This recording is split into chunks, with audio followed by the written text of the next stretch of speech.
नमस्कार दोस्तों। आज का हमारा चैप्टर है AP 8012 जो कि एक डिप टाइप में होती है, PWM IC होती है और ये ऑफ लाइन स्विचर IC के अंदर कैटेगरी के अंदर आती है। तो इसके बारे में मुझे एक कमेंट आया था संत श्री देवाराम जी, जिन्होंने पूछा था कि सर जो हमारी 8012 IC है इसके बारे में एक वीडियो बना के बताइए। तो देवाराम जी, ये जो आपने कमेंट किया था AP 8012 IC, इसके बारे में आज करेंगे हम। ये एक IC जो डिप टाइप के अंदर आती है ये IC, और जिसकी 8 पिन होती है और दोनों तरफ सेम पिन होती है।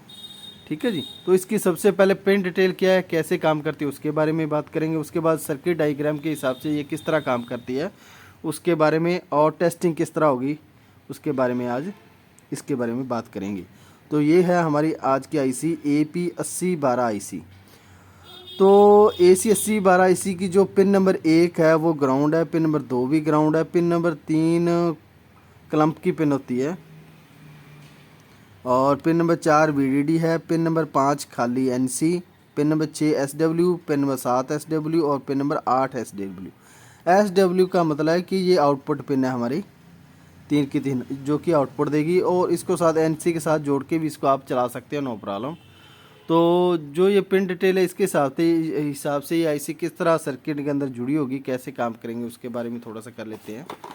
तो ये मेरे पास एक सर्किट है छोटा सा, मैं इसका जूम थोड़ा सा आउट कर देता हूँ। ये देखिए जी, अब ये सर्किट किस तरह काम करता है, ये IC किस तरह काम करती है, कैसे आपने इसको चेक करना है, बिल्कुल सिंपल सा तरीका मैं आपको बता देता हूँ। ये हमारी जो ब्रिज डायोड है इससे सप्लाई आ रही है, ये हमारी ब्रिज डायोड है। और उसके बाद ये कैपेसिटर लगा के, ये रजिस्टर और कैपेसिटर लगा के ये सप्लाई बनाई गई है। और जो इसको सप्लाई देने के लिए ये सबसे पहले एक बार फर्स्ट टाइम स्टार्ट होती है, उसके बाद फीडबैक के हिसाब से ही ये आउटपुट देती रहती है। जब इसका फीडबैक आएगा तो इसको किस तरह काम में लिया गया, जो इसकी SW पिन है सभी को एक साथ जोड़ के प्लस NC को पिन को जोड़ के डायरेक्ट एक ट्रांसफार्म के साथ जोड़ा गया है। ठीक है, ये आउटपुट के लिए। और जो हमारी ग्राउंड पिन है और फर्स्ट और जो लास्ट ग्राउंड पिन थी हमारी, जो कि पिन नंबर 1 और 2 है, इनको आपस में जोड़ के ग्राउंड कर दिया गया डायरेक्टली, कोई इसके अंदर एक्स्ट्रा सर्किट नहीं लगाया गया। जो हमारी पिन नंबर 3 है, इसको एक PF के द्वारा ग्राउंड के साथ प्लस एक ऑटो कपलर के द्वारा एज ए फीडबैक के साथ जोड़ा गया है, क्योंकि ये पिन फीडबैक का भी काम करते हैं। इसके साथ ऑटो कपलर लगा के पिन नंबर 3 के साथ इसको डायरेक्ट जोड़ा गया है। ठीक है जी।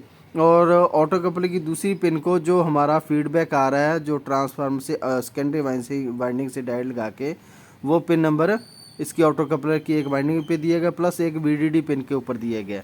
VDD पिन के ऊपर देने का मतलब ये होता है कि जो आउटपुट निकाला उसमें कितना करंट और वोल्ट है उसकी वेरिफिकेशन करता रहता है। जैसे वोल्ट कम और ज़्यादा होता है उसी हिसाब से ये इनपुट यहाँ पे करवाता है। अगर लोड ज़्यादा है तो आपने फ्रिक्वेंसी आउटपुट बढ़ा देगा, अगर लोड कम है तो ये इसको फ्रिक्वेंसी इसकी कम कर देगा, जिससे कि है इसका जो कंजप्शन है, वोल्टेज कंजप्शन, वो भी कम हो जाता है और IC जल्दी से गर्म नहीं होती और IC अच्छे से काम करती रहती है। तो इसको ऑपरेट करवाने के लिए डायरेक्ट ही ये ऑफलाइन स्विचर कैटेगरी के अंदर आती है, तो इसके लिए कोई ट्रिगर वगैरह देने की ज़रूरत नहीं होती। जब इसको ग्राउंड और इसका आउटपुट और VDD पिन से जब भी इसको इनपुट आएगा तो ये IC ऑटोमेटिकली ऑन हो जाएगी, क्योंकि ये ऑफलाइन स्विचर IC कैटेगरी के अंदर आती है। तो ये ऑन होने के बाद यहाँ पे आउटपुट हमारा ये हमारी है जो प्राइमरी वाइंडिंग है, और ये है हमारी सेकेंडरी वाइंडिंग। प्राइमरी वाइंडिंग एक तरफ पॉजिटिव है, दूसरी तरफ ये फ्रिक्वेंसी बनती है यहाँ पे। तो इसको फर्स्ट टाइम फ्रिक्वेंसी के लिए ये इसको शंट सर्किट एक बनाया गया, ताकि जो फ्रिक्वेंसी बार बार चार्जिंग और डिस्चार्जिंग होती रहे। तो इस फ्रिक्वेंसी आने के बाद और यहाँ पे मेन मिलने के बाद, इस फ्रिक्वेंसी आने के बाद ये ट्रांसफ़र ऑन होता है फर्स्ट टाइम, और फर्स्ट टाइम ही इसके ऊपर VDD पिन और फीडबैक के ऊपर वोल्ट आते हैं इस ट्रांसफार्मर के द्वारा। जैसे ही ये वोल्ट रेगुलेट हो जाते हैं इसके ऊपर, तो फिर ये रेगुलेट ही ऑटोमेटिकली फ्रिक्वेंसी जनरेट करके आउटपुट देता रहता है। अगर इसके अंदर कोई भी शॉर्ट सर्किट है या कोई प्रॉब्लम आ रही है या कोई वोल्ट ड्रॉप आउट हो रहे हैं, तो ये VDD पिन और हमारा जो फीडबैक सिग्नल है इसके ऊपर सिग्नल आता है, जिससे ये IC शट डाउन हो जाती है और आउटपुट बंद हो जाता है। ठीक है जी, तो ये इस तरह काम करती है हमारी AP8012 IC। तो इसकी अब टेस्टिंग किस तरह होगी इस IC के चेक करने के लिए बिल्कुल सिंपल सा फंडा है। इस IC को ग्राउंड पिन और SW पिन के बीच में आपने मल्टीमीटर रखना है। एक साइड वैल्यू आनी चाहिए मल्टीमीटर की, जिस तरह मॉसफेट की वैल्यू आती है, क्योंकि इसके अंदर इंटरनल मॉसफेट लगा होता है जो कि 700 वोल्ट तक का काम करता है। और ये IC जो इनपुट वोल्ट है 85 वोल्ट से लेके और 200 और 240 वोल्ट तक इनपुट सप्लाई ले सकती है, इसमें कोई दिक्कत नहीं है। और आउटपुट लोड ये 700 तक का निकाल सकती है, क्योंकि इसके अंदर इंटरनल एक मॉसफेट लगा होता है IC के अंदर। क्योंकि ये स्विचर IC है, तो मैंने पहले भी काफ़ी PWM IC करवा चुका हूँ, उसके अंदर हर एक के अंदर ही मॉसफेट लगा होता है। तो ये इसके अंदर जो है मॉसफेट लगा हुआ है वो 700 वोल्ट के लिए बना हुआ, 700 वोल्ट आउटपुट दे देता है। तो मेन बात है कि अब इसकी टेस्टिंग किस तरह होगी। टेस्टिंग के लिए जो स्विचर पिन है SW पिन है, पिन नंबर 6, 7, 8 और पिन नंबर 1, 2, इसकी आपस में एक साइड मान लो वैल्यू आनी चाहिए। अगर मल्टीमीटर के अंदर आप बीप की रेंज में सेट करते हो तो एक साइड इसकी वैल्यू आनी चाहिए। और उसके बाद पिन नंबर 3 और पिन नंबर 4 के अंदर ग्राउंड से वैल्यू रेड प्रोब लगा के आप चेक करोगे। यहाँ पे रेड प्रोब रखोगे आप ग्राउंड पे और यहाँ पे आप चेक करोगे। अगर वैल्यू नहीं आ रही तो फिर आपने प्रोब चेंज करनी है, अदरवाइज़ एक साइड ही इनकी भी वैल्यू एक साइड ही आएगी। अगर दोनों साइड आ रही है या बीप आ रही है तो IC ये ख़राब है। इन दोनों के अंदर ग्राउंड पिन नंबर 1 और 2, पिन नंबर 6, 7 के अंदर भी, अगर 8 के अंदर भी बीप आ रही है तो भी IC ख़राब है, इसकी वैल्यू आनी चाहिए।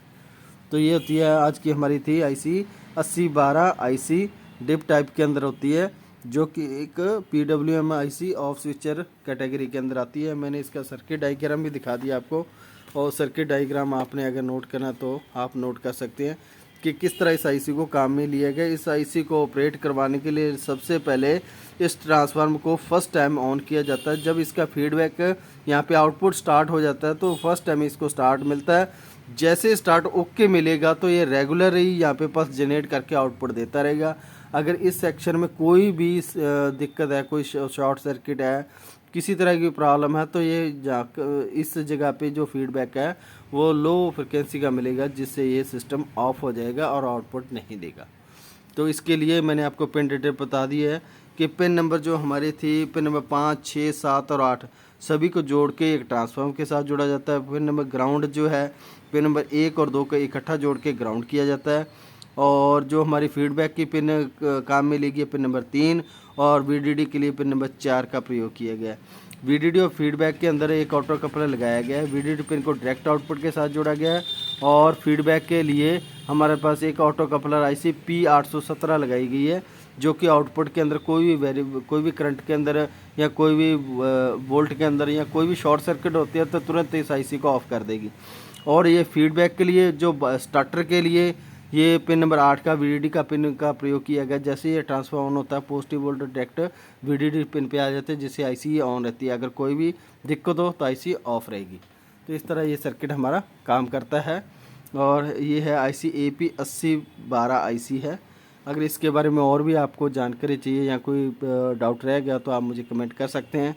और भी मेरे पास कमेंट आए हुए हैं कई ICओं के, तो वो भी ICओ की वीडियो बन चुकी है और जल्दी वो 2-4 दिनों के अंदर अपलोड हो जाएगी। तो अगर वीडियो अच्छी लगी हो लाइक, शेयर और सब्सक्राइब ज़रूर करें।